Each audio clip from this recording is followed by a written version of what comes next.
Telugu Desam party విడుదల చేసిన రెండో జాబితాలో ఉమ్మడి నెల్లూరు జిల్లాకు చెందిన 4 అభ్యర్థులను హైకమాండ్ ప్రకటించింది.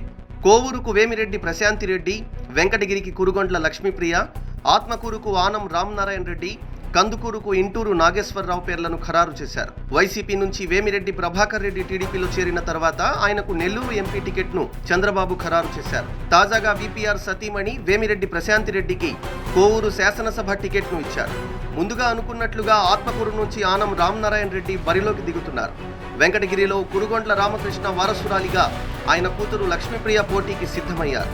ఊహించినట్లుగానే కందుకూరు ఇన్ఛార్జ్ ఇంటూరికి టికెట్ కన్ఫర్మ్ చేశారు. ఇక సర్వేపల్లి నియోజకవర్గం అభ్యర్థిని ఖరారు చేయాల్సి ఉంది. తదుపరి జాబితాలో అభ్యర్థిని ప్రకటించే అవకాశం ఉంది. ఈ స్థానంపై మాజీ మంత్రి సోమిరెడ్డి చంద్రమోహన్ రెడ్డి ఆశలు పెట్టుకున్నారు. ఆయన పేరు 2వ జాబితాలో ఉంటుందని ఆశించారు. కానీ సోమిరెడ్డి ప్రస్తావన లేకుండానే సెకండ్ లిస్టును రిలీజ్ చేశారు.